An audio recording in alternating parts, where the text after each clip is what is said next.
Good morning, everyone. Welcome to the July meeting of the Philadelphia Land Bank Board of Directors. Andrea, would you do a roll call? Well, first I have to make an announcement, Mr. Chair. Okay. Today's board meeting is being held by an authorized communication device and is being recorded. Questions and comments may be made using the Q&A function or by using the raise hand function. Also, if you're calling in and not using the Zoom webinar link, you can ask questions or make comments by pressing *9 on your phone or using the raise hand function. Please do not use the chat. If any member of the public has any issues submitting questions or comments, you can send an email to andrea.saw@phdc.phila.gov, and that will be posted in the chat for everyone to see. Please note that all questions and comments received by email prior to this meeting or through the Q&A function during the meeting will be included in the minutes. All questions and comments received prior to this meeting were shared with the board. Also, prior to today's public session, the board held an executive session during which Mr. Rodriguez reviewed the agenda. We discussed the scheduling of a board orientation and discussed the committee membership, the process of appointing committee members to the two new committees, finance and policy and planning. Thank you.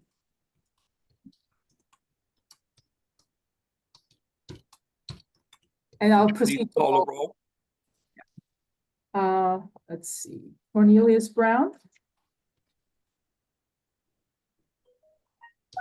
Present.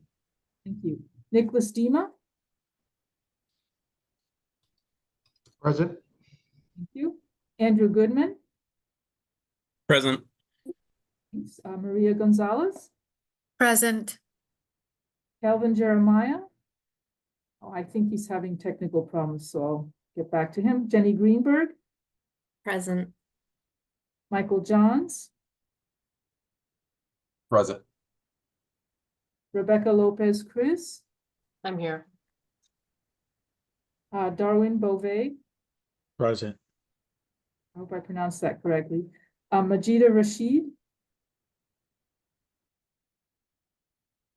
Herbert Wetzel. Present. Okay, and I believe we are still waiting for Mr. Jeremiah to join us, but we will mark him as present once he does. Thank you. We have a quorum and can proceed. Okay. The minutes of the meeting of June 11th have been circulated. May I get a motion for the adoption of the minutes? So moved. Is there a second? I second.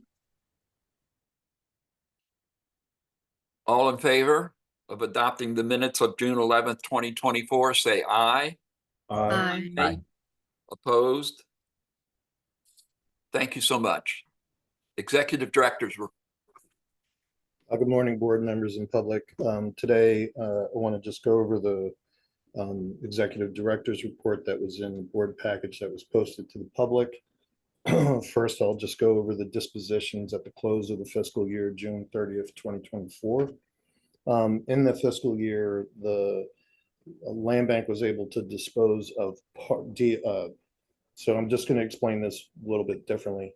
There's a difference between Department of Record parcels versus lots that are in the parcels. Sometimes they are consolidated lots that have to be subdivided. So this gets very technical, but we dispose of 231 DOR parcels. That correlates to what we would typically call a lot, 309. Number of housing lots was 288. And so we were able to yield 315 units of affordable of housing. In that, we had from 30 to 50% of AMI, 2 units of housing. From 60 to 90% of AMI, we had 100 of those units. Between 100 and 120, 191. And then market rate units, we had 22. Side yards, we were able to dispose of 17. Unfortunately, we did not dispose of any gardens this fiscal year. but we were able to dispose of 3 lots for business expansion. So I'll pause there if there's any questions. So seeing none, just to provide an update to the board about the Turn the Key program. The total number of Turn the Key housing units that have been approved by the Land Bank Board between fiscal year 23 and 24 is 724 units. 460, which is 64% of those units, are either complete or under construction. In fiscal year 23, the Land Bank settled 156 lots for 11 Turn the Key housing projects. They are all currently either complete or under construction. That produced 168 units. 106 were between up to 80% and below, and 62 units were at 100% or below AMI. In fiscal year 24, which we just closed, the Land Bank settled 277 lots for 15 housing projects. They're currently under construction. They're producing 292 units. 102 of those units are 80% and below, and 190 of those units are at 100% and below AMI. 103 homes have been completed. We're approaching a milestone of 100 units or 100 homes that have been sold to turnkey buyers. So the 62 homes is a little dated. We just started selling a lot more. 38 more homes are under agreement. 45 of those homes were sold to City of Philadelphia employees. I think it's important to note that while we solicited to employees, it is not the vast majority of who we're selling to. We're selling to Philadelphians and residents who need affordable housing. We've encumbered $6.4 million total in Turn the Key mortgages, and also $1 million total for Philly First Home grants. The Turn the Key home buyers, they're averaging 57% of AMI from the median income, and the average Turn the Key mortgage is $69,069. What I would tell you, what I failed to put in there is that the average mortgage rate, this is going back from last year to this year, we've been average 6.7% in interest rates on these. So we're talking about monthly payments that are anywhere from, on average, we're hitting $1,352, but going down to as low as $990 a month, which is cheaper than the rent that we typically see in a lot of neighborhoods. Next, I'd like, any questions about that? So Yeah, Angel, I have just a a- question. Oh, sorry, go ahead, Maria. No, it's okay. I just have a question. When you talk about the 69,000 Turn the Key mortgage, is that you're talking about the mortgage that represents the subsidy, or is that a mortgage, the amount that the buyer has to pay for as part of their That's the monthly? subsidy. That's So the subsidy. we Okay. offer it depending on a prorated basis. So in the second district, you'll see that, we're targeting 80% of AMI. So the max sales price is $250. Those buyers are not getting the full 75,000, they're getting 65. And then in the fifth district, it's typically, you have housing sale prices at 280, they're getting the full 75,000. So Okay. that's where you get the average award amount. I should say it's the Turn the Key mortgage average across the board is 69,000. Okay, thank you. And also, you mentioned that a good percentage of the buyers their average median income is around 57%. Percent of Is it, it AMI. and So that for a AMI? single person is about $48,000. Okay, I think it would be good to get those numbers if it's possible. Thank Sure. you. Andrew, you had a question? Yep, just for the first sentence where it says the total number approved is 724. I Mhm. believe at the beginning of Turn the Key, the goal was 1,000. So assuming, obviously assuming everything goes as planned, fair to assume we're roughly 3/4 towards that goal. Yeah, we are 3/4. I think we've slowed down in RFPs. So we do have some RFPs. We posted an RFP in Ashmead in the 8th district. That will be coming to the board in August. But a lot of what's bridging the gap are these unsolicited applications. So, Yeah, thank you. any other questions? So moving forward, I want to talk about our minority developer program. So the minority developer program was started 2 years ago. PHDC and the Land Bank partnering. We were targeting this provide hands-on business assistance program for minority developers and contractors to promote wealth creation and business growth, targeting Black and brown developers in the city. The program offered a wide array of services where there's 51% ownership by minority developers and contractors. We had two cohorts. We had a pilot program with our first cohort, which launched in January 22. And then our second cohort launched in 25. In terms of the summary of awards from our program, which is the Minority Developer Program, for non-competitive, the board approved Agile Development Group, which provided 2 units, 2929 13th Street. Benchmark Construction, which is doing a mixed income project at 13th and Bainbridge in the second. It's 45 units. And then we have Fine Print Construction, which is doing Baywatch at 44 units, the board approved. And then we also have approved joint ventures. 3 Square Developers, that's West Powelton Development Corporation with Wilson Drake Development in the 8th District, providing 12 units. And then BMK partnered with Daoud Bay and Fine Print Construction. They were awarded 2 RFPs, the Grace Ferry Wharton RFP with 25 units, and then the Grace Ferry Wharton RFP, the Wharton Dover RFP with another 22 units. And then also what you're seeing here today, we have partnered with other groups across the city. We have worked with the Collective, Black Squirrel, and Philly Rise, which we have 2 applications that you'll see today. And then the BIA's Urban Developers Association. As I mentioned previously, this last group, the UDA, we have 5 projects that are in the 3rd District.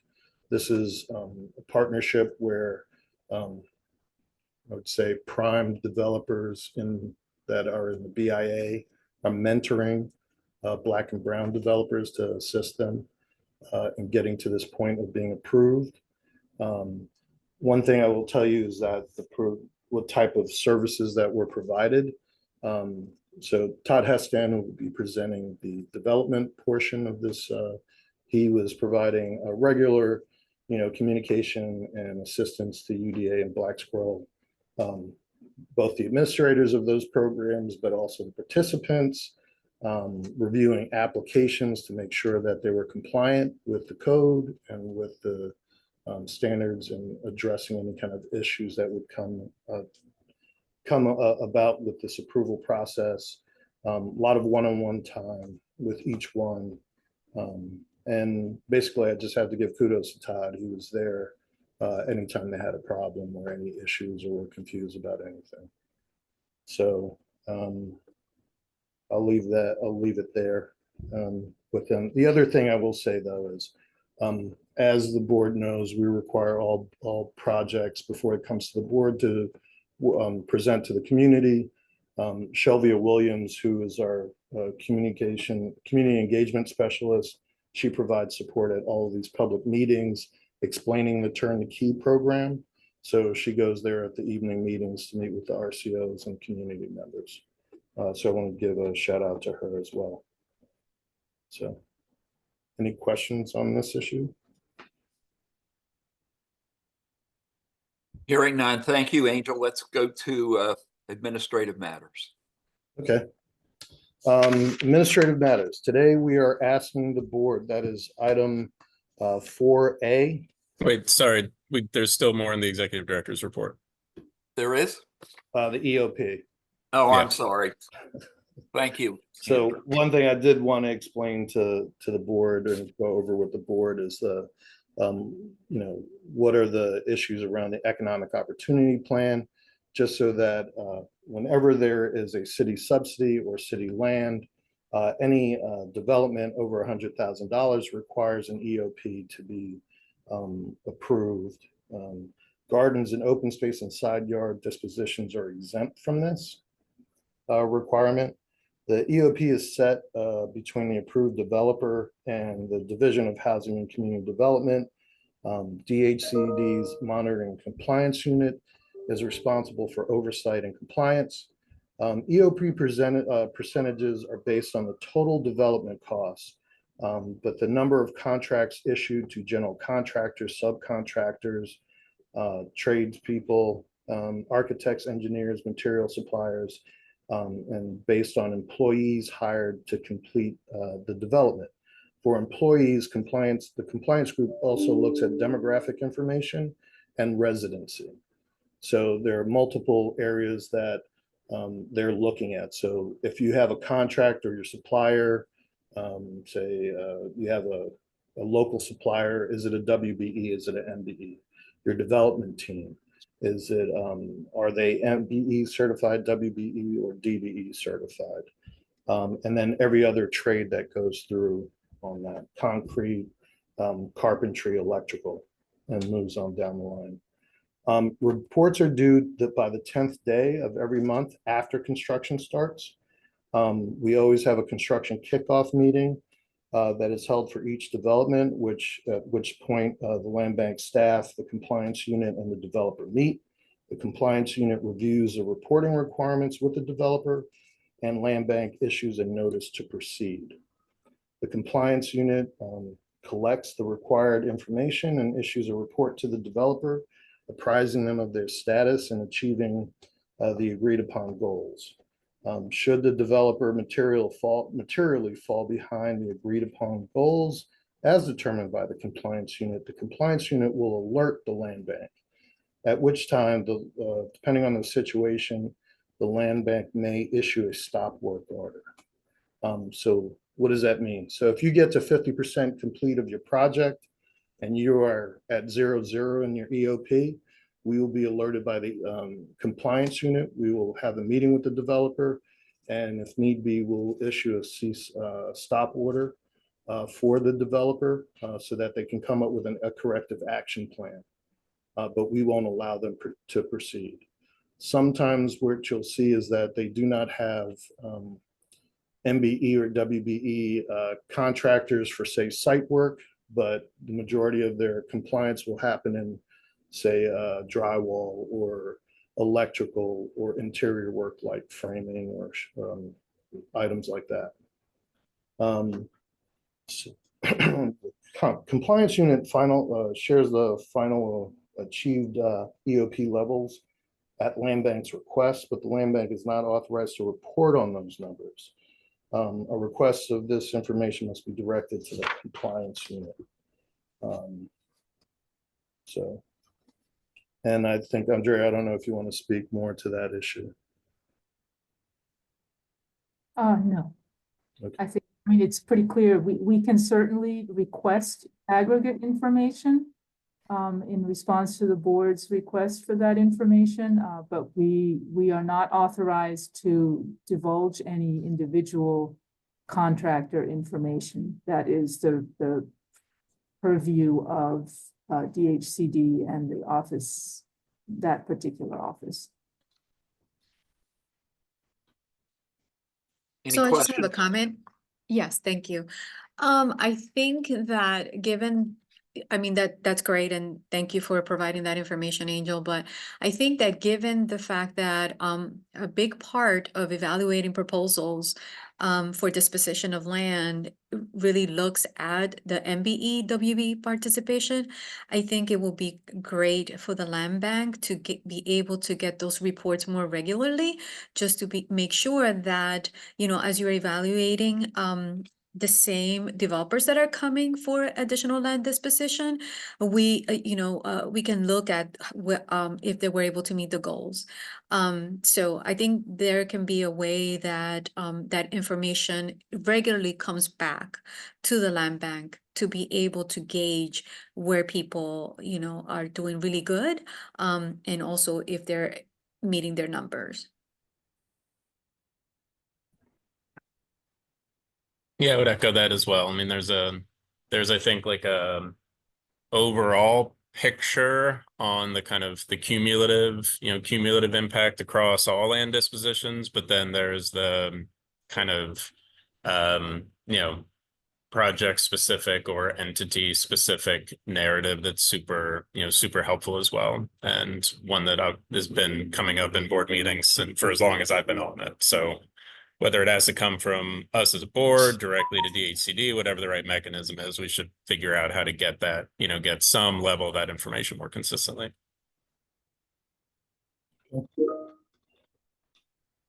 Andrew, are you suggesting like on a item by item basis that the history of that developer should be part of the information we know about? Yeah, I mean, it's probably one of the most frequently asked questions, from all the development related, disposition items since, however long I've been on the board now. So I can envision a way where at least a summary is included in board packets in the future. I think that's a good idea. Another task for policy and planning. Any other questions?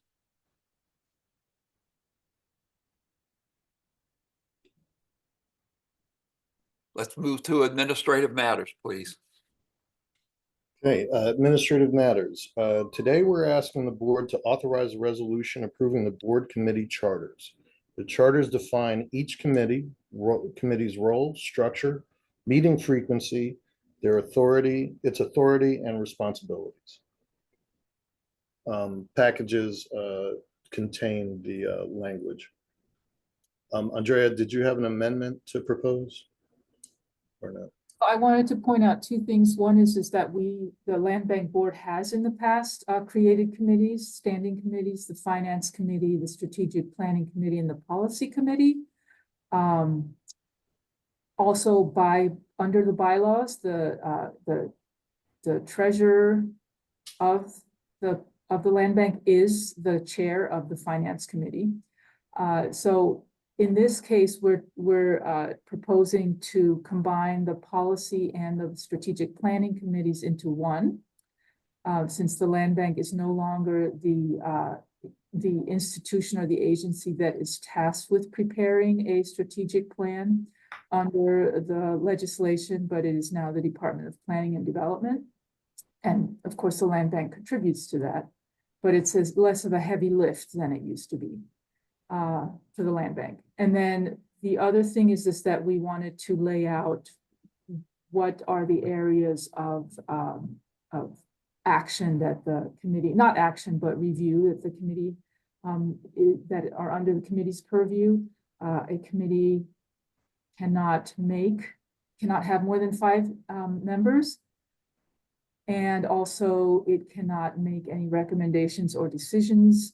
It will simply be discussing a variety of issues and resolutions, and then those will then be brought to the full board so that we're in compliance with the Sunshine Act, and the public can be privy to the issues that are being discussed and what the board's thinking is. I did want to point out one thing. Point out that there are probably some minor amendments that are going to be made to these committee charters as we go through them further and see how they work in reality, but also to make sure that they are in compliance with the Philadelphia Code and the legislation, because we certainly cannot propose any changes that are in contravention to what has been approved by council, as well as the mayor's, any mayor's executive orders. There will be future resolutions. Thank you, Andrea. Are there any questions from the board? Yes, Herb. Andrea, so are these the only two committees of the Land Bank Board currently, if this is approved? No, there is I'm sorry, go ahead. I'm sorry, there's a standing nominating committee, membership of which is set by the bylaws. And that handles the annual election process for officers as well as the 11th member. We do not have an audit committee because the audit is performed as the land bank's books are audited as part of PHDC's audit, which it does every year, because our budget is part of PHDC's budget, and so Right, that right. given by PHDC. I just want to clarify that.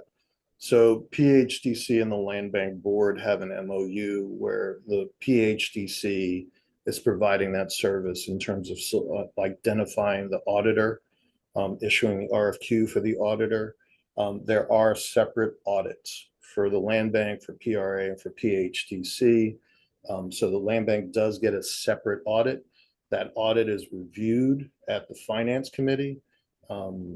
So the Treasurer and the Finance Committee, they have several things that happen there's a budget versus actual. So what expenditures to date are presented in that meeting. Also, typically acquisitions are reviewed in the meeting, in the Finance Committee meeting. And then review of the audit occurs at the budget meeting, at the Finance Committee meeting. And then it's presented for approval by the full board. So I just want to be really clear as to what that is. So while PHDC is engaging the auditor is still providing the land bank the service directly and does present to the board directly. Thanks for that clarification. Yes, I didn't want to have a. Are there any more questions to the board? I just wanted to put it on the public record a little bit of like what you were thinking on some of these, Herb. For example, I'm looking at my notes here. Review and discuss a long-term financial plan for the Philadelphia Land Bank. Can you talk more about what you meant here?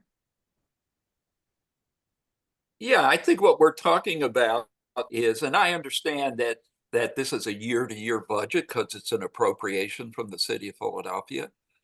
But there are things in the future. I mean, one of the issues that's really problematic is insuring properties, for example.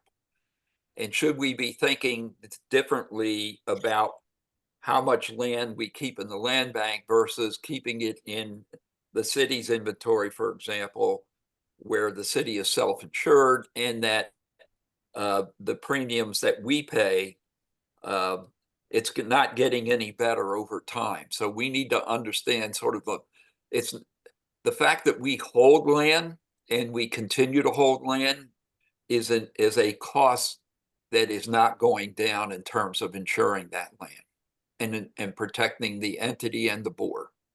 That's an example to me of thinking long range.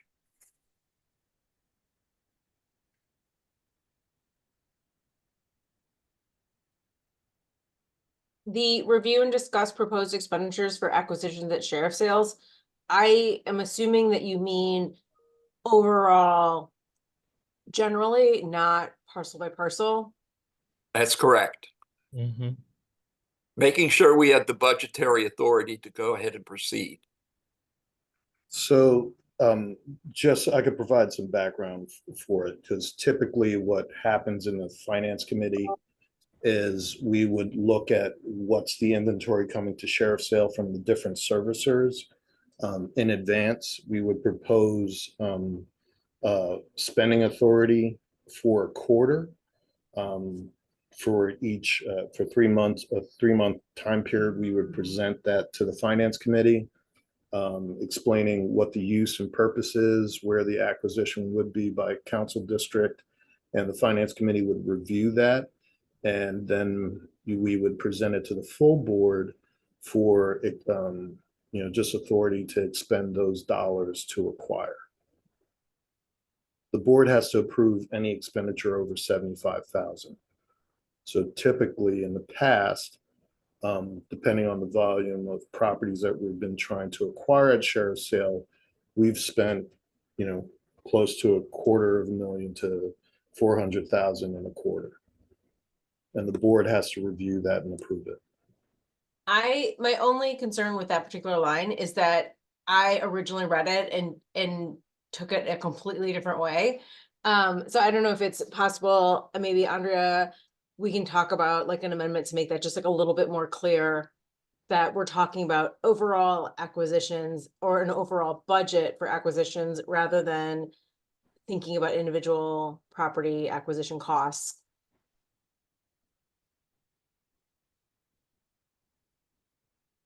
Are there any more questions from the board?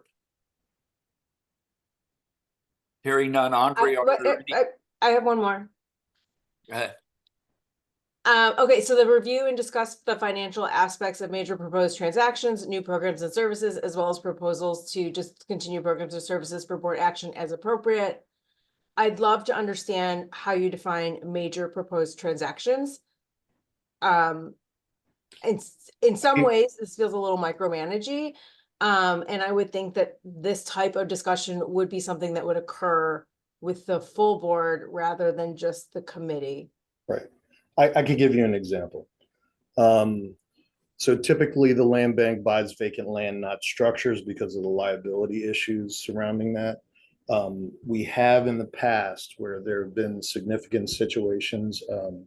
Most significant one would be where the PRA, the Germantown settlement properties, the PRA had mortgages and they were in court to foreclose on those properties and take them back from Germantown settlement.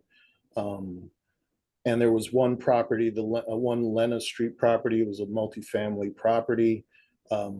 They had issues finding appropriate documentation to pursue it through courts through a mortgage foreclosure. The land bank then used its priority bid to go to sheriff's sale to acquire that property. But what we had structured was to acquire the property and then have the PRA enter into an agreement to be the property manager and indemnify the land bank, and then expedite the transfer from the land bank to PRA. That was presented in the finance committee. We also went over the expenditure because acquiring that building was an unusual cost. It cost us somewhere around $150,000. And it was a one-off. On average, we spend about $8,000 to $12,000 per parcel in acquiring it. So it definitely was an anomaly, and it was a lot of layered procedures that we had to do. And we vetted it in the finance committee and then presented that to the full board. But those are examples. There are other situations, and I know Kelvin knows about it, that we've had other conversations offline. How does the land bank exercise its priority bid to assist other hot spots throughout the city to acquire things that it makes it just easier because you get a clean deed? Those things we will work it out, present it to the finance committee and then to the full board. Angel, that's a great example. I think it would be helpful if we, I don't know. I don't know if there's a way to define major developments or something like that, but I feel like Bylaws, I think, state anything over 75,000. Okay, Yeah, great. I think, Rebecca, perhaps focusing on the dollar thresholds might be a helpful way in defining it, because Angel is actually spot on with that explanation. And we often use the land bank board for that very purpose, to get ultimately to get the clean titles that we wouldn't otherwise be able to get without expending substantial amount of money going through various regulatory processes. Yeah, And I don't read the charters as, sorry, Mr. Chair, I don't read the charter drafts as being decision-making entities, right? It's Right. just kind of additional forums for consideration. In fact, we'd be expressly prohibited from making any decisions in committee. So everything would still go through the board, and overarching legislation and all that would still be All the parts, yeah. still be the ultimate. Yeah. Yeah, I think the real issue is to look at where, like the example I gave you was an anomaly because it did cut into our allocation for the year. So it also teed up a conversation about a mid-year transfer ordinance because we were expending so much money. Or, the conversation was PRA had to, cover the cost and buy the property for the cost we put out for the priority bid. So all of that had to be negotiated, not just with us, but, you know, revenue and how we're gonna like allocate the money and where it came from. So Thank you. I think I just wanted to make sure that some of these provisions were sort of discussed publicly. Herb and I had a little bit of a conversation about it. Herb, thank you so much for putting it all together. I think it's a helpful moving forward to have charters. Yeah, and I think what we want to do is provide a broad range of purview for the committee. Whether or not the committee ever does some of these things depends on circumstance, as Angel just described. And thank you for your comments, Rebecca. Are there any more board comments? If not, Andrea, were there any public comments? no written submissions, but we do have a hand up. We have Jihad Ali with a hand up. Good morning, members of the board, Mr. Chairman, members of the board. I just wanted to back up to something that the Councilor Andrea said when you were describing what you and Rebecca just talked about. You said you wanted to make sure that you didn't pass anything that was not in compliance with the existing rules and regulations of City Council. And in the piece that Mr. Rodriguez talked about, economic opportunity oversight, I guess there should be a end in that. It should be Economic Oversight Plan Committee, or should be a committee. But in that piece, he talks about the EOP plan is set between the approved developer and the Division of Housing Community Development.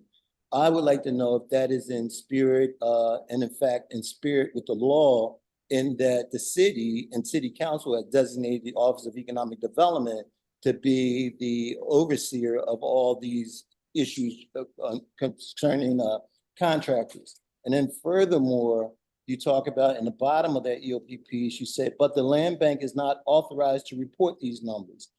Councilor Ms. Andrea, is the land bank a right to know agency that have to comply with the right to know? And are you part of the sunshine? Do you have to comply with the sunshine law? And if so, how is that in compliance with the right to know if you are already exempting yourself from reporting numbers to the public? Mr. Ali, just real quickly, the comments were to be associated with the committee charters that's on the table. But please, Andrea or Angel, answer this question. So the first question I'll answer. The Division of Housing and Community Development, there's a Division of Labor. The Office of Economic Opportunity, which is housed in the Commerce Department, has the ultimate responsibility to report and aggregate the information for the city. They have determined that certain projects, the responsibility to provide oversight is at the Division of Housing and Community Development, such as LIHTC program projects or New Market Tax Credit projects, or projects where they have certain amount of subsidy, say Housing Trust Fund dollars and those items. Because that we have, there are a series of agreements between DHCD, PHDC, the Land Bank, and PRA. That compliance unit is supposed to provide that service that they've been chartered by the OEO to do for our department. So that's how that goes. But the official, like officially, it's OEO. They've granted that authority to DHCD. Their monitoring compliance unit, and they answer to Commerce, and then they provide the service to PHDC, the Land Bank, and PRA. I hope that answered that question. Now I think, Andrea, you can answer the question about sunshine. Yes, so I just wanted to point out that when we receive confirmation from the compliance office that a developer has met their targets, their goals, that is required in order for us to issue a certificate of completion, without which the developer cannot sell any units. So we usually receive that confirmation. We don't receive individual reports about how each developer has met the goals or what percentages they've achieved. So that is what is reported is under the purview of that compliance unit, not the land bank. And without authorization, my job is to keep the land bank in compliance with other city agencies' requirements for information release. We can't release information that we don't have, number one. And secondly, even if it is sent to us, we would need to obtain the compliance unit's permission in order to publicly release that information. Furthermore, Mr. Ali, there are various exceptions and exemptions from under the right to know law for work product and other kinds of information. So specifically, I can't speak to EOP goals and targets and whether they that would be a case-by-case examination if we were to have those records in the first place. So let me just say this. The information that you're speaking to, Mr. Ali, is held, correct me if I'm wrong, in a unit within the Department of Commerce. Is that correct? Angel or Andrea? Yeah. Okay, so a right to know request to them is the appropriate place to make the request. And I'd like to move on. Please, One quick notice. OEO, Office of Economic Opportunity, does publish an annual report that should be available publicly on Commerce's website, or Okay. totally requested, able to be requested. Thank you, Rebecca. Just a reminder to those who want to speak, when you're called on, it's to speak on the particular resolution that's before the board. Are there any other public comments on the proposed committee charters for the land bank?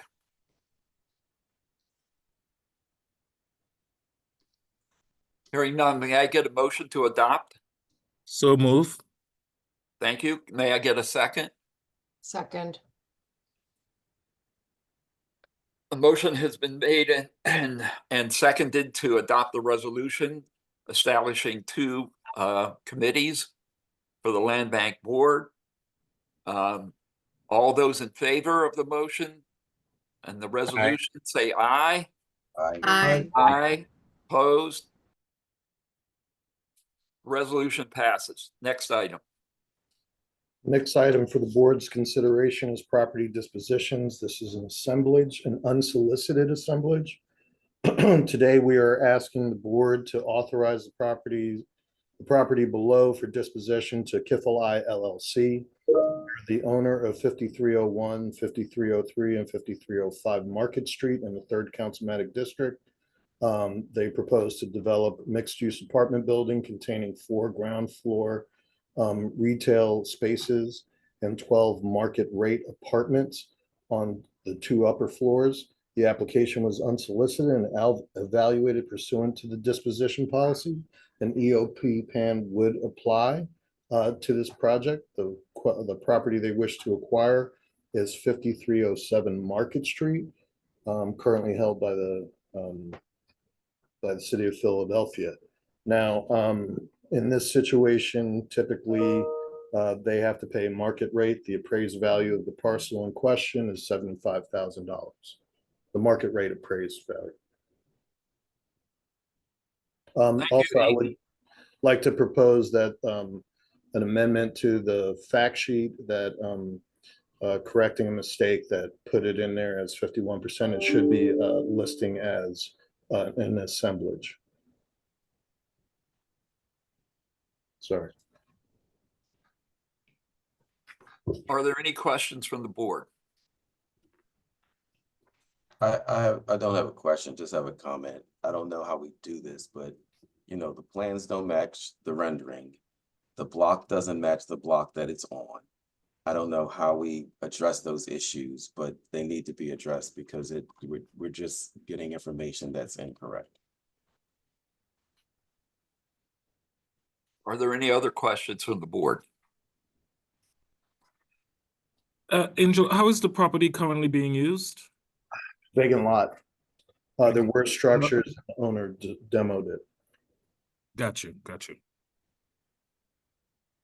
This is a case where the developer owns 3 adjoining lots next to this one. On either side of the property. Right. Actually, if I can clarify, the I owner know.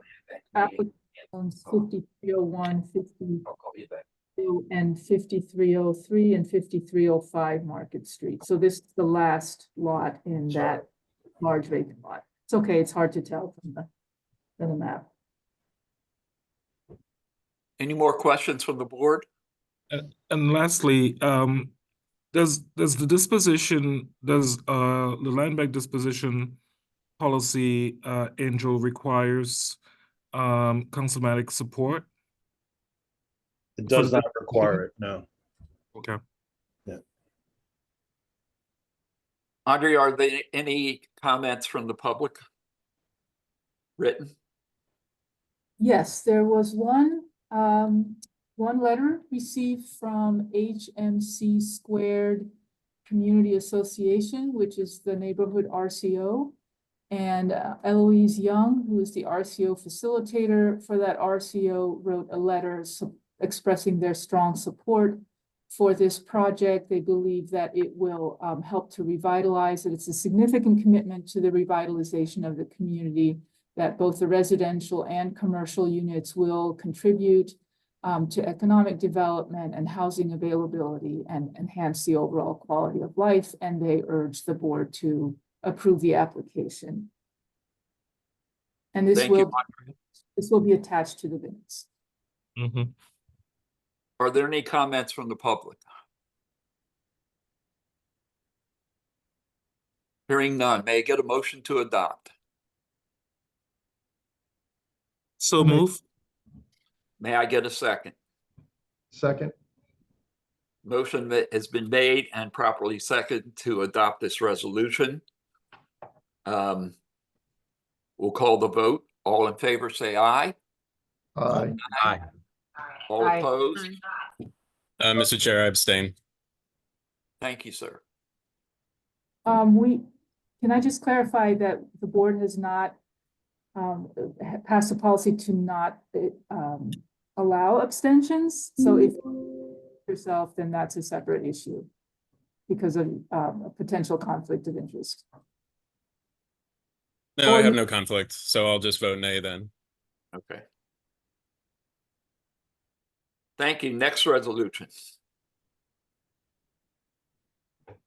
Mr. Chair, I'll be recusing myself for the next series, so I'll go off audio and video.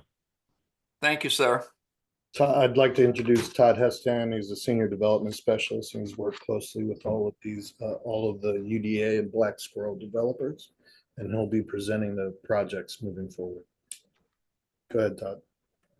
All right, thank you, Angel. And I do want to express gratitude to you, the PHDC staff, Councilwoman Gaudier, Mr. Goodman, the UDA executive team, as well as the Mantua Civic Association for all the work that they've done to support the next 5 proposals. So given that, for agenda item 5B1, today, we're asking the board to authorize the properties below for disposition to BLA Holdings, LLC, to develop 9 single-family home ownership units in the 3rd Councilmatic District. The units will each be 2 stories with an unfinished basement containing 3 bedrooms and 2 bathrooms at approximately 1,100 square feet each. They will be sold to households with incomes at or below 100% of AMI, for a maximum sales price of $280,000. The homes will be eligible for the Neighborhood Preservation Initiative's Turn the Key program and will be subject to a declaration of restrictive covenants. The application was unsolicited and evaluated pursuant to the disposition policy. An EOP plan will apply to this project. The parcels involved are as follows: 3833 and 3915 Brown Street, 735 North DeKalb Street, 3605 Mellon Street, 3517 Mount Vernon Street, 524 North 35th Street, 740 and 765 North 38th Street, and 839 North 39th Street. Thank you. Are there any questions from the board? I raised the same concerns that I've raised before, related to the units being a one size fits all everywhere, and I don't think necessarily that should be the case. And the fact that in a lot of cases they don't meet sort of contextual requirements for the neighborhood. But I am full support of the program. Are there any questions from the board? So I just have a question. Sorry, real quickly, Todd, can you speak to how this development fits within the context of the neighborhood? The UDA executive team worked with Councilwoman Gautier's office and her staff to look at all of the architectural plans, looked at the context of the neighborhood in terms of block by block where each parcel was available. And when there was any conflict or obvious discrepancy, those parcels were removed from those lists or replaced from those lists. So that's how they looked at the architectural plans on a street-by-street basis.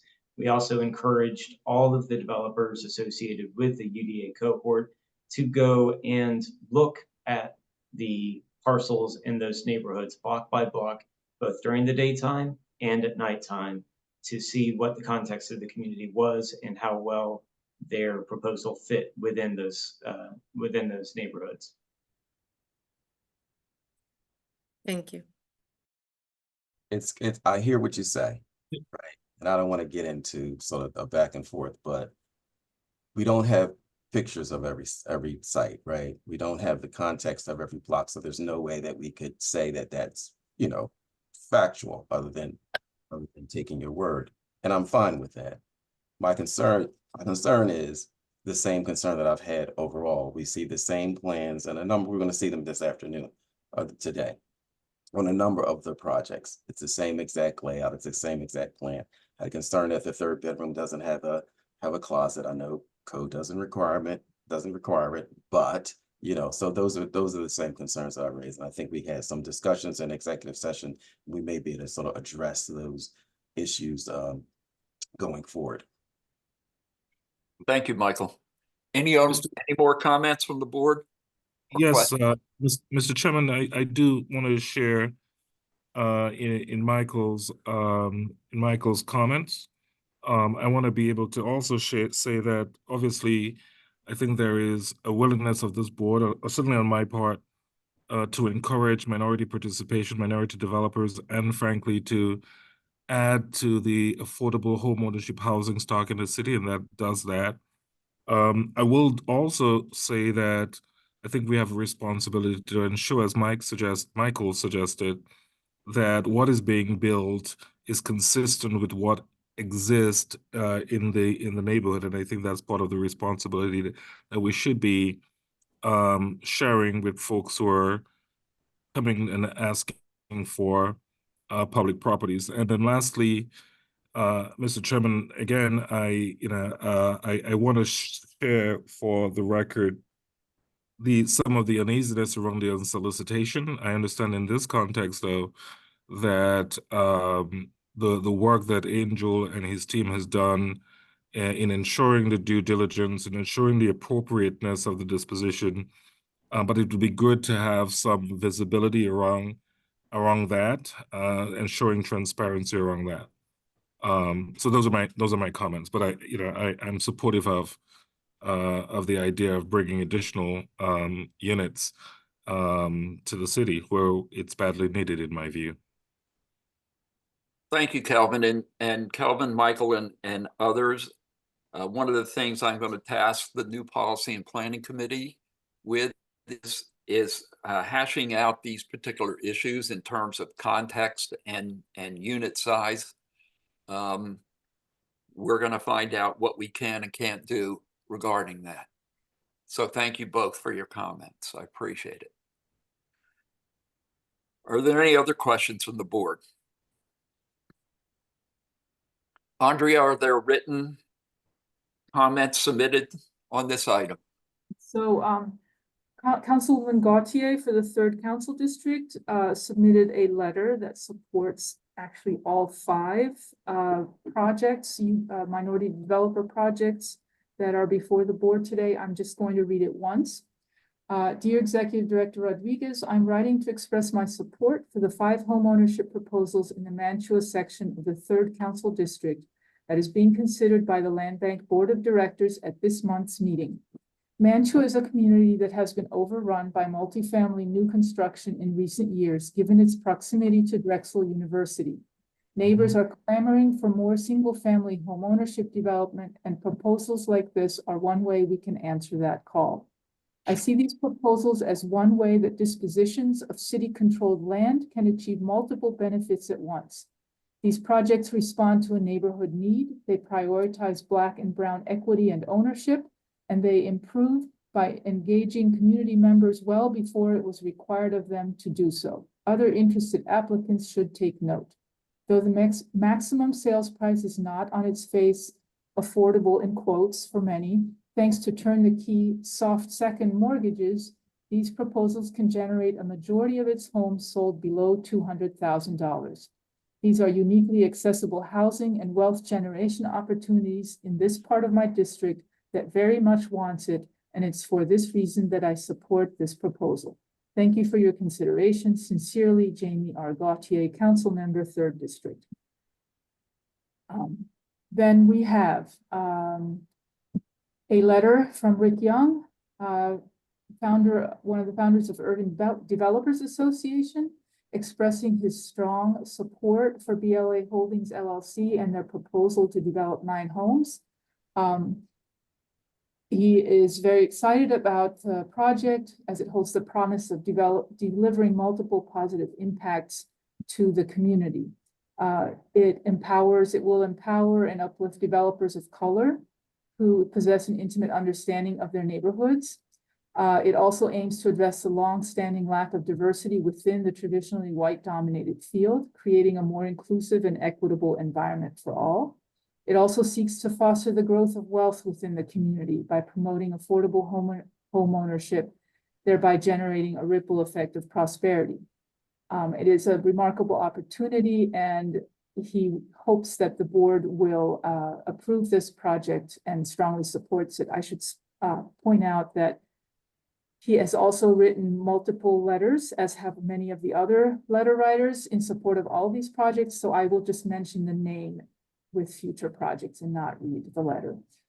Secondly, we have BLA Holdings, a letter from David Langley, Executive Director of the Philadelphia Accelerator Fund.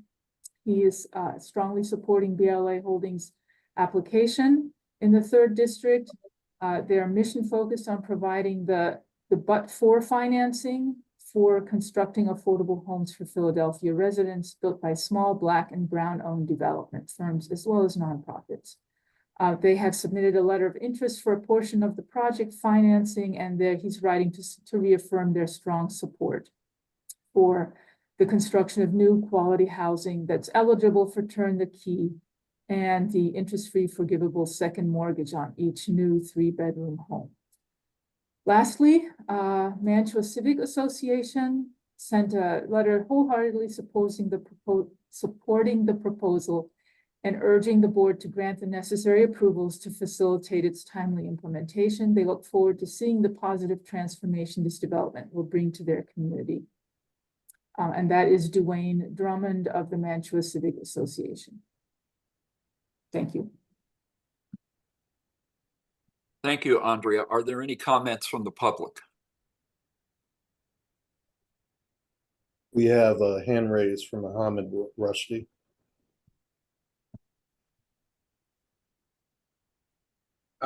Thank you, Angel. Thank you, Mr. Chair and everyone. I just wanted to just briefly, I know I comment every land bank board meeting, but this one is close to heart because it's the UDA. And, you know, to get to that point, I just wanted to thank Angel Rodriguez and Todd so much for the land bank for really working. It's not easy when you're dealing with properties and dealing with, deed issues and replacing, lots with other lots and, getting the accelerator fund. I just want to thank the city because the city has given the accelerator fund, money to make this happen.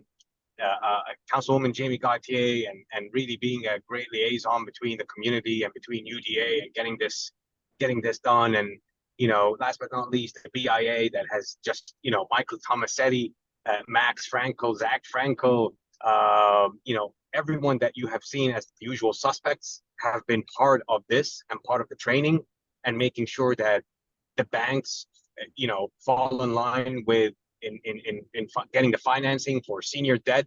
Again, look at these 5 applications as $15 million worth of affordable housing that we've leveraged relationships to make sure that we get the right financing and people get the right training to get that access. So I just wanted to thank everyone. This is a positive day for I think for all of us and for the city as a whole.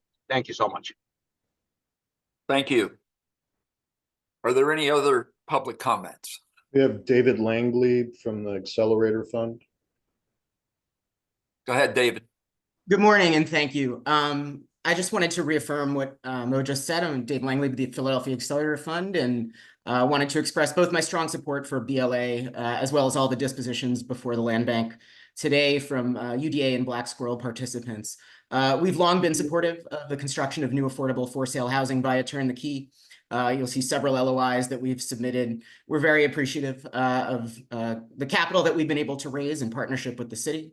As Executive Director Rodriguez detailed earlier, under Turn the Key, the city effectively buys down up to $75,000 the purchase price for home buyers who qualify. And the subsidy keeps the project economically viable for the developer while significantly reducing the home price for the buyer. As we all know, West Philadelphia in general and Mantua in particular have a deep need for quality affordable housing. And so we're proud to lend our support to the construction of these units as well as the several projects before the land bank today. Thank you. Thank you, Dave. We have Jihad Ali. Go ahead, Jihad. Hello, Mr. Chairman. I do feel kind of slight. I feel like, I'm being, my voice is being quieted or attempted to be quieted. And I really take offense to that. I think that this, as I pointed out, this is we are following rules, and I'm here as a participant and under the Sunshine Act and as under the Sunshine Act really is why I'm here. And that's why you're having this meeting. But I've said that to say that to you because I just felt like you're suppressing comments. But I wanted to say that I do support this program. I support, what they're trying to do because, as somebody said, if not but for your financing, all those Black and brown people would not participate. I do want to give a shout out to Mo Rusty because of all those other developers, and I don't even think you are even aware of a board how many developers you have, major majority developers. I counted as 13. But Mr. Mo Rusty has been the only one that has reached outside to other groups because I think what's missing is transparency because I don't even know who we're talking about. Are you talking about the collective, Black Squirrel, BIA, or the MDA program? I think if we could have some clarity on where these developers are from, because when you start mixing everything like that, we're all thinking we're saying the same thing.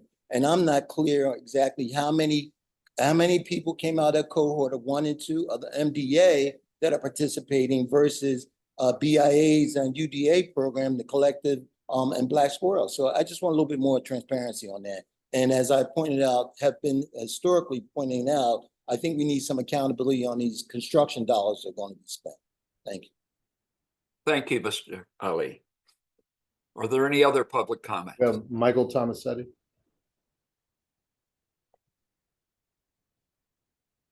Hey, board, good morning. Thanks for the time. This is Mike Tomasetti, Chavetta Property Group. We are in full support of Brittany and this project with the UDA. Thanks for your time. Thank you. There are no other hands raised, Mr. Chair. Thank you. Can I get a motion to adopt?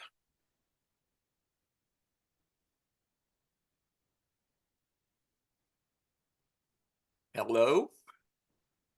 I'll make a motion. So moved. Second. Second. Thank you. A motion has been made and properly seconded to adopt this resolution. All those in favor say aye. Aye. Aye. Those opposed, nay. The ayes have it. Next resolution. Thank you, Mr. Chair. The next agenda item is 5B2, and is the second of 5 UDA proposals. Today, we are asking the board to authorize the properties below for disposition to Gill Property Group LLC to develop 10 single-family homeownership units in the 3rd Council District. The units will each be 2 stories with a finished basement containing 3 bedrooms and 2 bathrooms at approximately 1,455 square feet each. They will be sold to households with incomes at or below 100% of AMI and for a maximum sales price of $280,000. The homes will be eligible for the Neighborhood Preservation Initiative's Turn the Key program and will be subject to a declaration of restrictive covenants. The application was unsolicited and evaluated pursuant to the disposition policy. An EOP plan will apply for this project. The addresses are as follows: 3914, 3917, 3927, 3935, 3936-38, 3937, 3940, 3946, and 3948 Folsom Street. Thank you. Are there any questions from the board?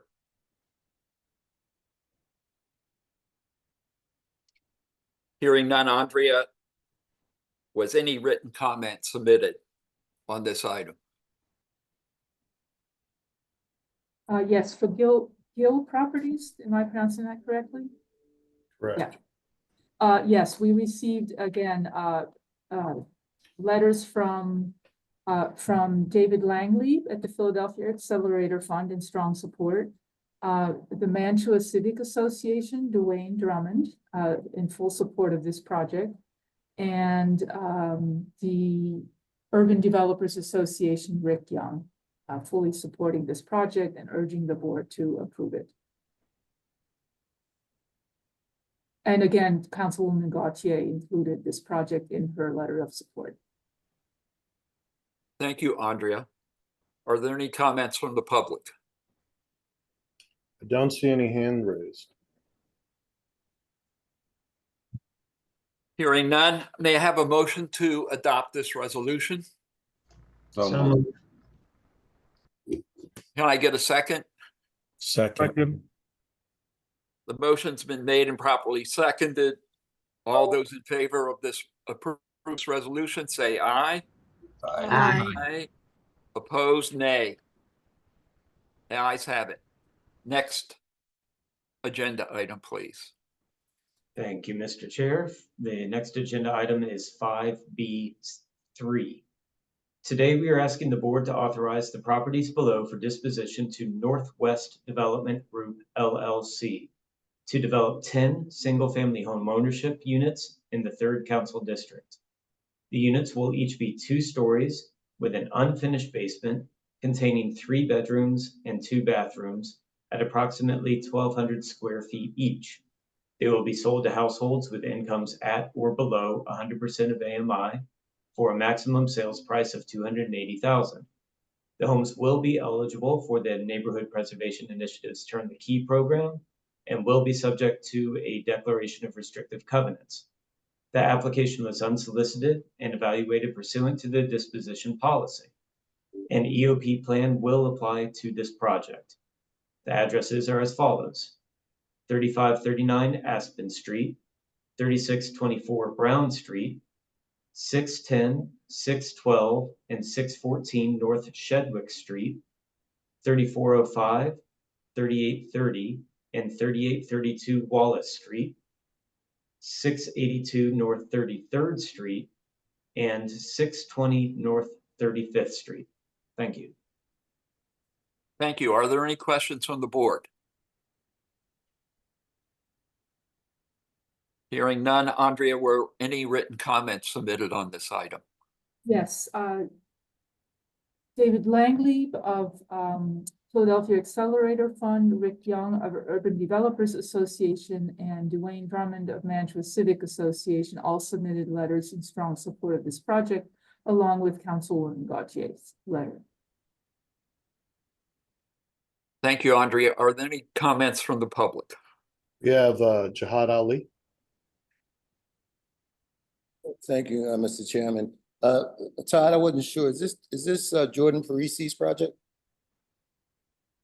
Yes, it is. Yeah, I just wanted to give a strong support for Jordan Parisi. Is an excellent contractor. I guess I should disclose he's one of our clients at the Enterprise Center. He's been a contractor as far as I know, and he does excellent work. He's always tried to do teaching programs for young people. So Jordan, I want to commend Mo and them for reaching out to you, because you are one of the guys that we want to see grow up to replace the people like Tomasetti and the rest of these developers. But I think it's an outstanding opportunity. Thank you. Thank you, Mr. Ali. Any other public comments? We have Isaac Badish. Hello, thank you both for hearing me out. I would like to make a comment about one of the addresses that you mentioned on this particular project, 620 North 35th Street. This property we used to own by my company. Apparently, when I bought this property, I bought it from a company that purchased it from the PRA originally. They did not comply with the requirements at the time. So, about 2 years ago, the PRA came back and they took the land back from us. At the time, we tried to talk to the PRA to see about. We had a building permit ready to start building. We had shovel on the ground. We asked the PRA for an option to buy it back from them after they reacquired it. And they said, well, there's going to be up for the public to, offer that to the public for some, any type of program or something, some kind of way for you guys to have an option to buy it back. I've been monitoring this property since the PRA took it back from us, which, by the way, I've lost a lot of money on this property, but that's not your concern. But I've been monitoring this property and I've been wanting to see if there's an option to buy it back. The only time I've seen this property ever being displayed on a public website is now, when it's already being sold to some developer, some sort of an under the table deal, because obviously I did not know anything about this. I'm a developer in Philadelphia. I've been developing for, I don't know, about 10 years. And I've wanted to try and meet the requirements of the PRA or the land bank, wherever it is that is now selling this property, but apparently there was no option to even do that. I just wanted to make this comment public. I don't know exactly what it will do, but I still want it to be heard. Thank you. Angel, is this property unencumbered in the Yes. inventory? So it was revested by the PRA. It was made owned available, as the gentleman was mentioning. There was a default on that disposition, and the PRA took the property back and then made available. It was available on the website. It was also, we routinely show what's available to council office and other developers. I think what's probably missing in this conversation is because this was subject to a default, and the PRA would have to accept some kind of cure proposal by this gentleman. That didn't happen, so therefore when they revested, they made the property available. Well, it sounds like he bought it from somebody that had a redevelopers agreement that defaulted, not him. Correct. Right. And because of that, I don't think there's anything we can do about that. Are there any other comments from the public? Hearing none, may I get a motion to adopt? Make a motion to adopt. Can I get a second, please? Second. A motion's been made and properly seconded to approve this resolution. All those in favor say aye. Aye. Aye. Aye. Opposed, nay. The ayes have it. Next item. Thank you, Mr. Chair. The next item is Agenda 5A4 or 5B4.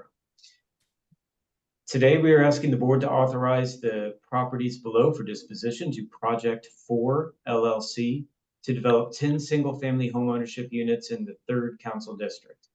The units will each be 2 stories with an unfinished basement containing 3 bedrooms and 2 bathrooms at approximately 1,375 square feet each. They will be sold to households with incomes at or below 100% of AMI for a maximum sales price of $280,000. The homes will be eligible for the Neighborhood Preservation Initiative's Turn the Key program and will be subject to a declaration of restrictive covenants. The application was unsolicited and evaluated pursuant to the disposition policy. An EOP plan will apply to this project. The addresses are as follows: 3841 and 3843 Mellon Street, 3858 Mount Vernon Street, 642, 647, and 658 Union Street, 3903, 3905, 3907, and 3930 Wallace Street. Thank you. Thank you. Are there any questions from the board? Yeah, this is one, I just have to make the same comment again. I know I sound like a broken record, but when I look at some of these locations, I'd actually worked on a Hope 6 in this neighborhood, so I'm very familiar with this neighborhood. You've got some 1 block Union Street, they're 3-story Victorians, right?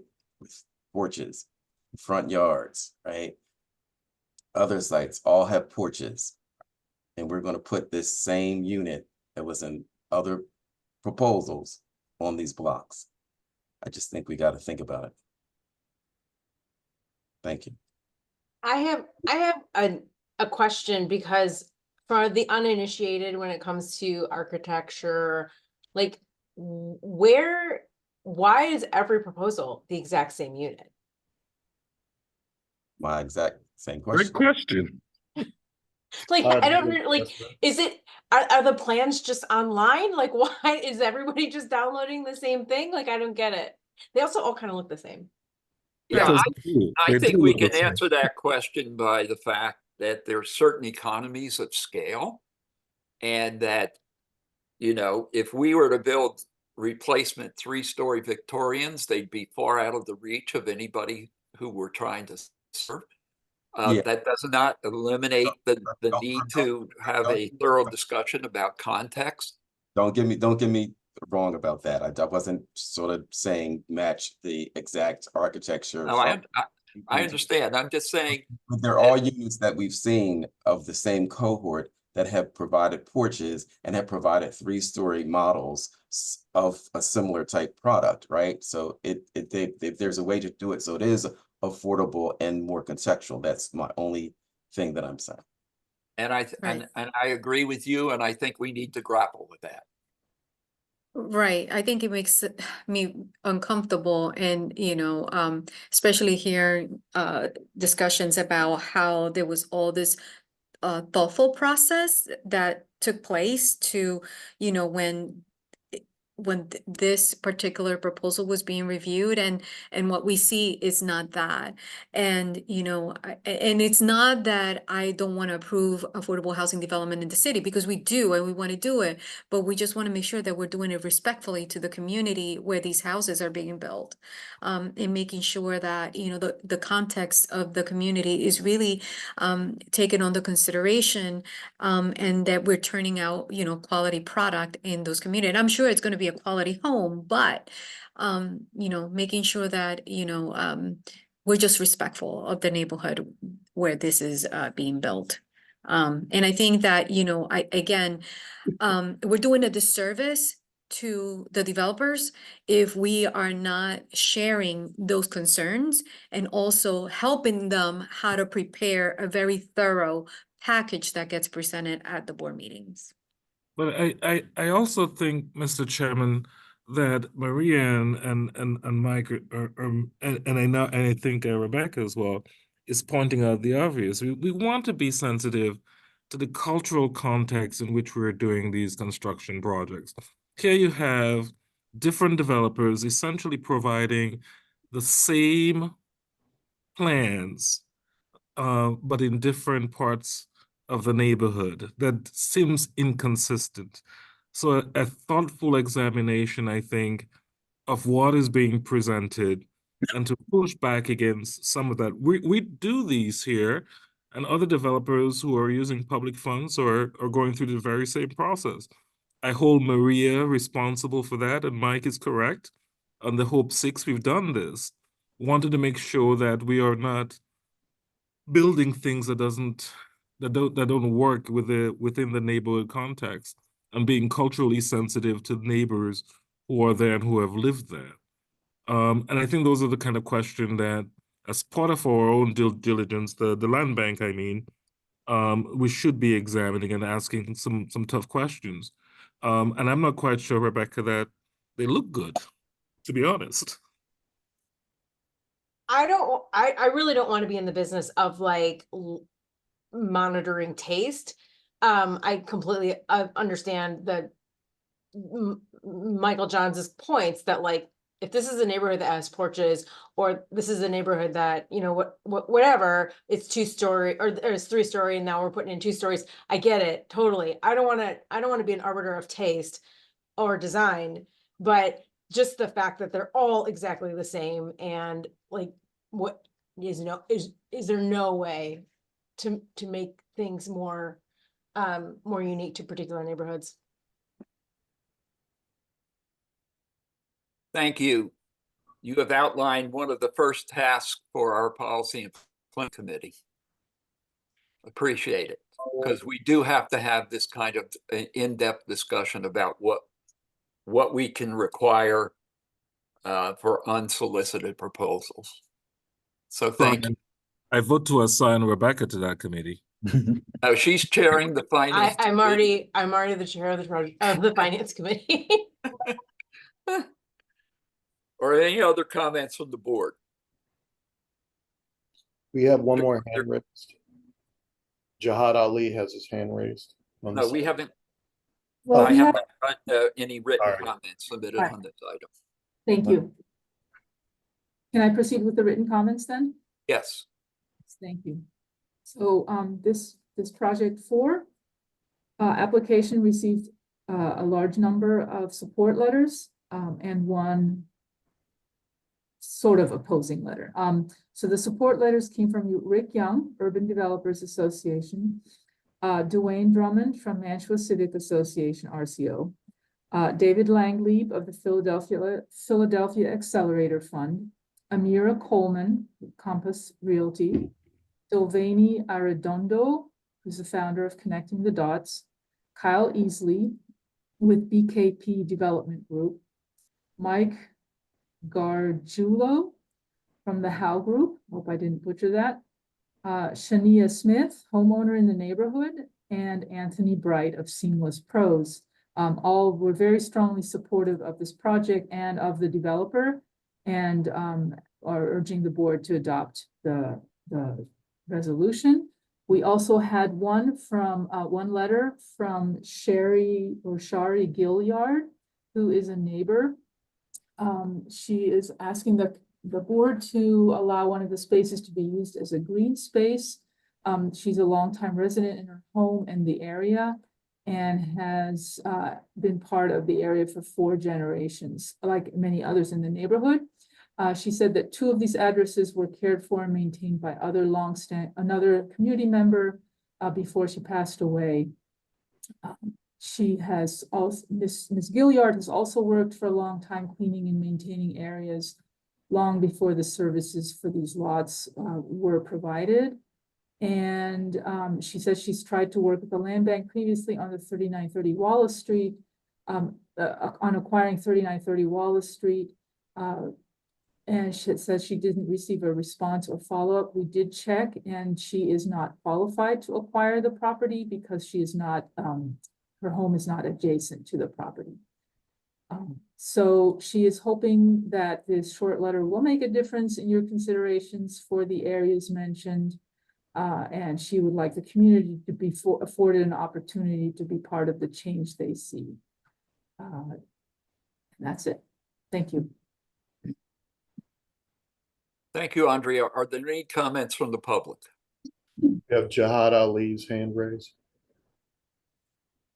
Yeah, thank you, Mr. Chairman. I just wanted to say that with this developer, I'm familiar with him. This is Isaac Singleton. He is, I think he's a genius. I think he's a up and coming developer that will clearly rise to the top and be a major developer. He's a graduate of Drexel University. This is the ideal candidate that we want to see in these programs. And I think he has a great support staff to make sure that he's going to be a success. I wanted to thank Mo and Rick because again, this is an excellent candidate. But I do want to make a comment about, I'm a committee person. And I get around the city, as you know, in most areas. And I like to just say, some of these projects would fit in excellent. If you look at this project, Project 4, if you look at Union Street, that might fit in excellent in Union Street. But I think it's to what Michael said, and I have too much respect for Michael. I do think that we're really just talking about the facades of these buildings, really. The facades and whether they have a porch. And I think that is something you can work in, because when I looked at, I think I went to one of the projects in South Philly with Tomasetti's project, and that was a comment me and my other community leaders had, is the front just didn't look well. So I think you're right on point, but I do think that, you know, what Mo and them are trying to do with developers, the developers, they're being tutored. So it'll be an excellent time to help them going forward. But we have an excellent group of young developers up and coming. Thank you. Thank you, Mr. Ali. Any other public comments? We have Alicia Davis. Hi, this is my first time attending this meeting, but just listening to your concerns about, like having all these cookie cutter units and houses being built. I really do think that, what was her name, Sherry, even though she is not qualified to purchase that lot, I do think that her concerns should be taken into consideration, especially if we're talking about paying attention to the context of the neighborhood. We have residents here who are saying, okay, we want to be involved in maintaining the culture of the neighborhood. And I know it's just one comment that's been made, but I just wanted to say, I really hope that that is being taken seriously as well. Thank you, Ms. Davis. Appreciate it. We have Adam Butler.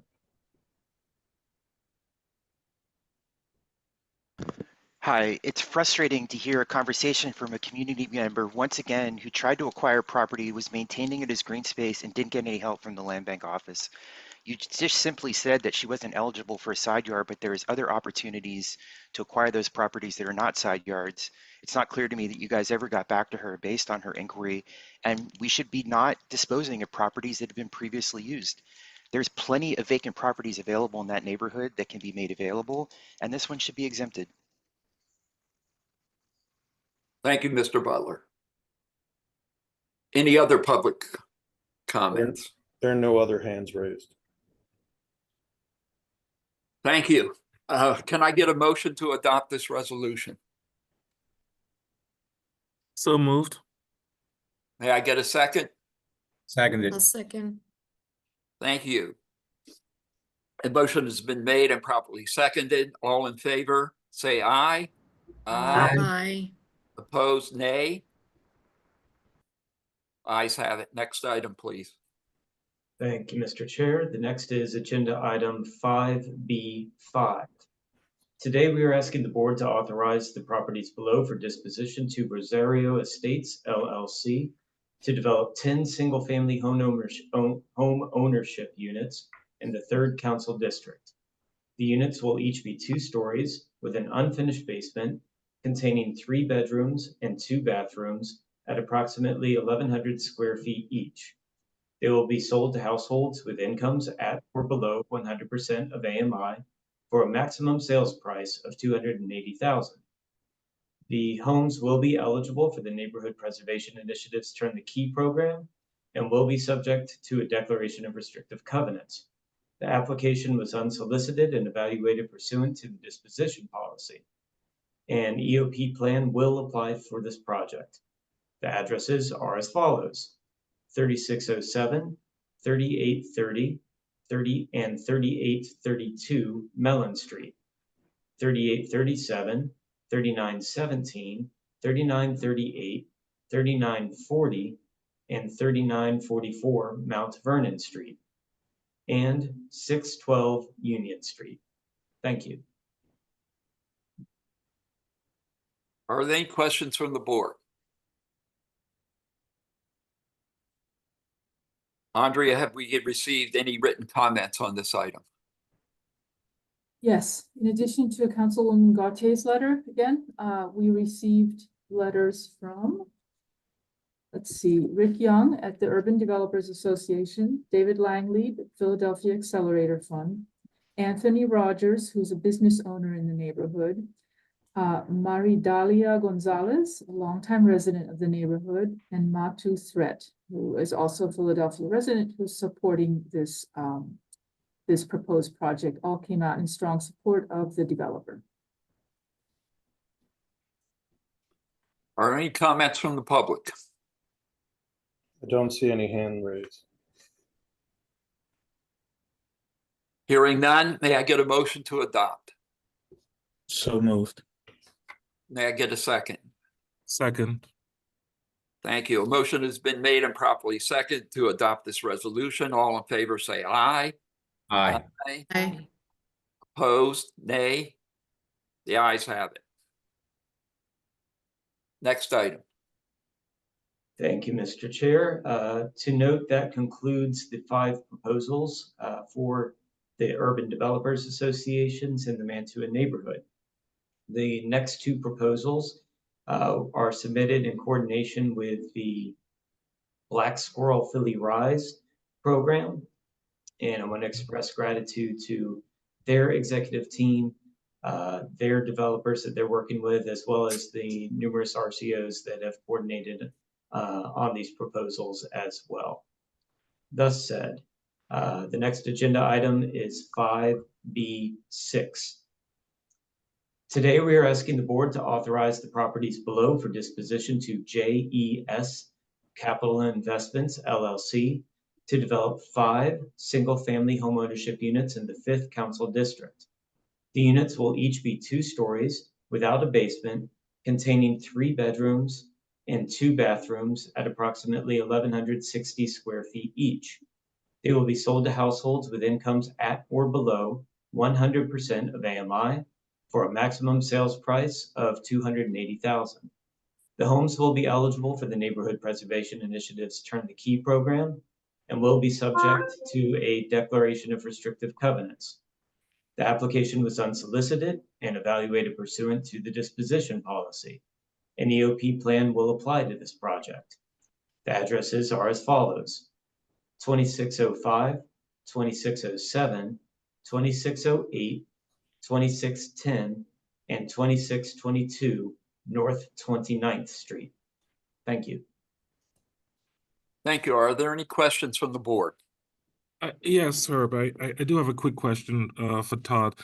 Todd, in all of these proposals, the development fact sheet indicates funding sources. I was wondering whether or not your review entails confirming that those sources are essentially real, or are they just planned or No. anticipated? They're required as part of, I'll take this, sorry, Todd. So we're required to, when we look at our application, we identify what we consider is valid for capital stack. So we're looking for LOIs or term sheets. You have to also show bank statements to show how much equity you have. So in these situations, we already got approvals from the Accelerator Fund and also LOIs or term sheets. I don't know how many of them came from Community Bank, Todd, but typically they would give us something like that or a term sheet from a bank.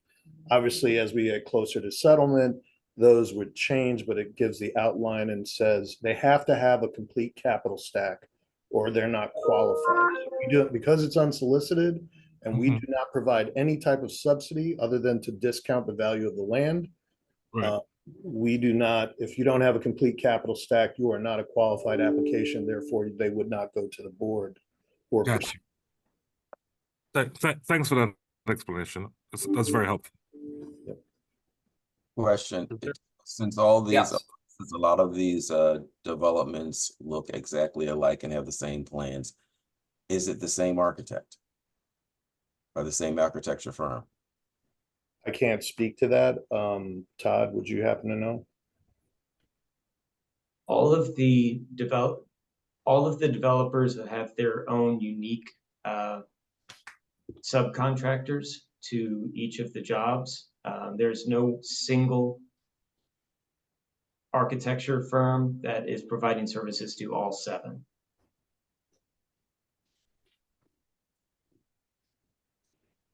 And I hate to sound like a broken record, I but think the Let me similarities just are speak to remarkable. Let me just Yeah. speak to this. I think there is a conversation that probably is happening. Again, we provide technical assistance on how to get through the process. These are all participants in the UDA or Black Squirrel. I think, let me say what dollars to donuts. There's probably a conversation that's being had about minimal viable product and, achieving the right pro forma Mhm. so that it complies. I hear everybody's concerned about aesthetics and doing that. I think those are conversations that are happening, and that's what's being presented. So I'm, looking forward, if it's in the policy or whatever, that we have to look at certain things, and that's part of the scoring rubric. That's what we will enforce. Yeah, and just to, I guess my point is, that's a concern, right? That if it is the same architecture firm, because it's exactly the same design, 1. 2, where does the diversity come from in this program for the professional services, right? I know we're providing opportunities for Black and brown developers, but what about the professional services, engineers, the architects, the other consultants that are involved in the process? And so I think that's, maybe it's not this committee, of course, but maybe other groups that are involved in this process to kind of look at the pipeline. Right. And I just wanted to note, these units, they don't have basements and they don't have, as the plans are presented, they don't have closets either. So I think one of the things that it's not only for aesthetics that we're looking at, but also, habitability for the family that's going to occupy the unit. And also sustainability over time, because if the units are not attractive, over time, yes, they look great when they're freshly done, but if they don't stand the test of time, then one of the things that we don't have is a high level of vacancy in communities because no one really is attracted to these units.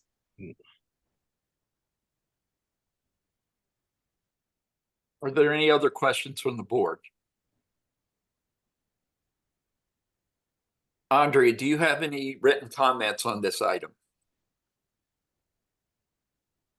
Yes, this is the project that received the largest number of letters. And again, I will not read the letters. I will just read whether they were in support or not and whom they came from.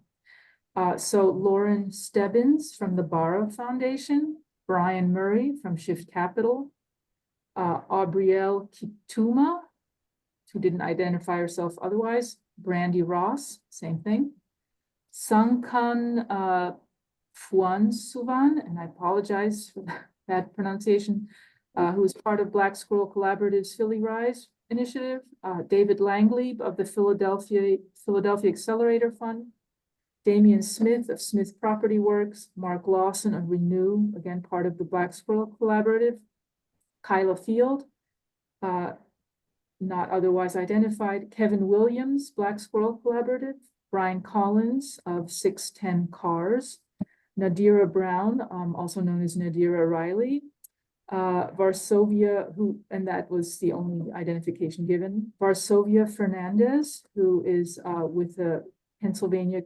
CDFI, or Community Finance Development Institutions Network. Charles Ovo, again, not further identified. Kyle Shell of Homes Beyond Luxury. Melita Berhani, AR Spruce. Ibrahim Campbell of Source City. Armand Mosley, not otherwise identified. Ugochukwu Opara of 215 Development Corporation. Kevin Moran of the Urban Land Institute, Philadelphia. Ariel Brown of A2B Consultant Group. Kyle Moore from Moore Management Group. And Rashad Miner and Keen Riley, also otherwise not further identified. All of them came out in strong support of Justin Smith and JES Capital Investments and this project.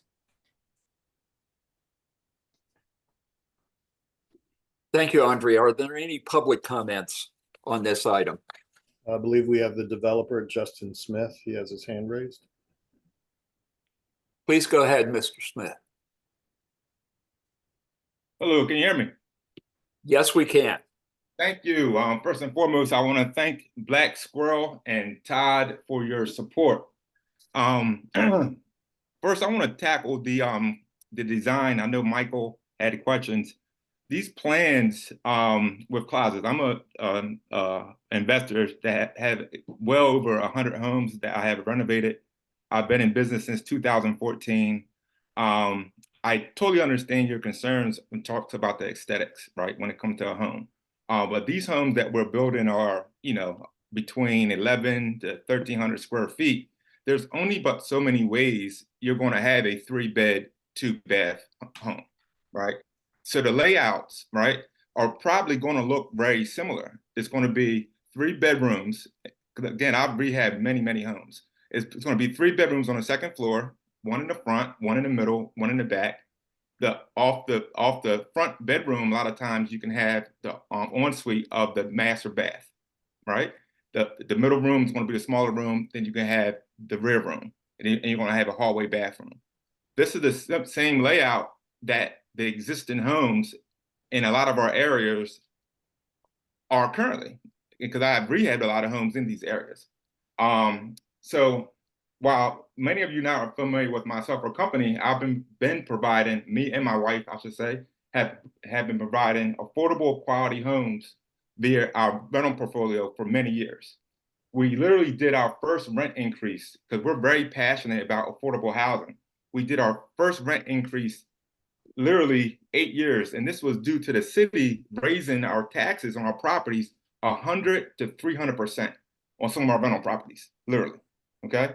Our mission has always been, well before this affordable housing, has always been to make a positive impact in the urban areas that we invest in.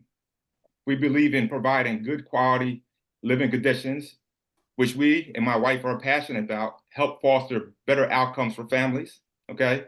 We know and believe stable and quality housing leads to better health and educational outcomes for families, community desirability, and upward mobility.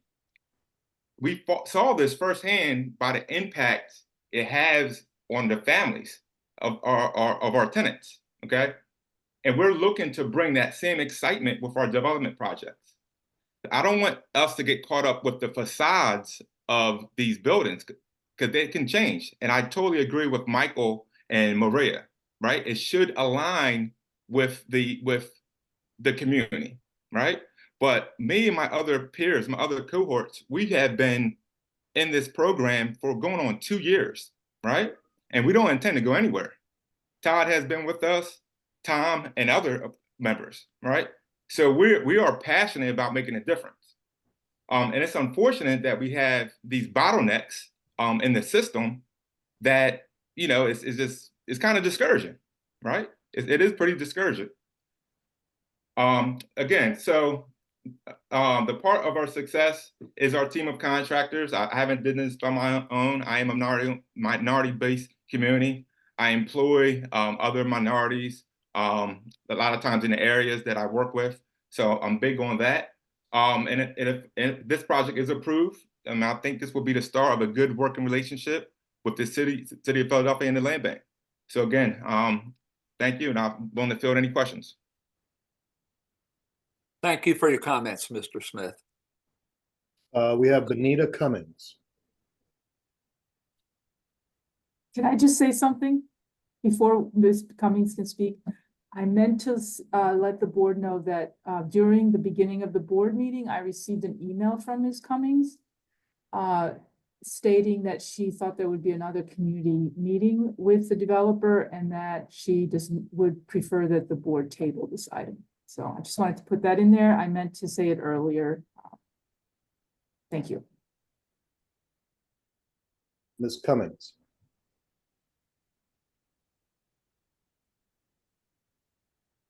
Can you hear me? Yes. Yes, we can hear you. I'm not sure if it's afternoon or morning, but good day, everyone. How are you? I'm calling. I'm here because we did have a meeting with Mr. Smith on June the 24th in the Strawberry Mansion community, and it was the understanding with Mr. Smith that we would work with him before this process to get a better understanding and layout of this, what it appears to be these cookie cutter type of designs that don't fit on that particular block. That's a 3-story block. They want to do 2-story properties. They have no porches. We have an overlay. So it was our understanding that we would be able to work together to be able to come up with what really works best for that corridor. These properties are not consecutive. They are on one side of the street, the other side of the street. So we want this table today because we want that opportunity, and we want Mr. Smith to stand to what he promised us at that community meeting. Health, welfare, and safety, like as just as a civic duty, not even as a leader in the community, but just as a civic-minded person. Many of the properties in those communities, people didn't pay $280,000 for them. They don't have $280,000 mortgages. We want to give new families $280,000 mortgages with no closets, with no basements, with no space. We want to put all of the process of a house inside the house, making it smaller. And anybody that has lived in the house know that the agitation at some point from not even being able to hang your sweater in a closet can be very cumbersome. It creates hardship for families. To be in houses where the floor is constantly cold, which is what happens when you do these slab basement type of properties. Most of them we know from our PHA project housing. So I just am asking that you not move these properties today because we want to have more conversation. And I think as a community, we have a right to that. And also this whole idea of this gang of supporters versus the community, them versus us. All of those people that you named many of them have not even been in Strawberry Mansion. They've not tried to speak with us. They've not met with us. The sad part is to even hear about how Black and Brown, the same people that kept Black and Brown people from even being in the process are the same people that's now supposedly call themselves helping you. So we're saying to not, to not be ignored by this board today, to be heard, to not just be blown off, and to have Mr. Smith return as he said he would do, to be able to work through with us what works best for that corridor. Thank you. Thank you, Ms. Cummings. Are there other public comments? We have Jihad Ali. Thank you, Mr. Mr. Ali. Chairman. Thank you, Mr. Chairman. I just want to follow up on what Michael said. And Michael, I wanted to remind you that it was your comments at one time when they were doing the project. They had a back door going through the bathroom, and it was your comments that stopped that. You don't see that on those plans. But I do think that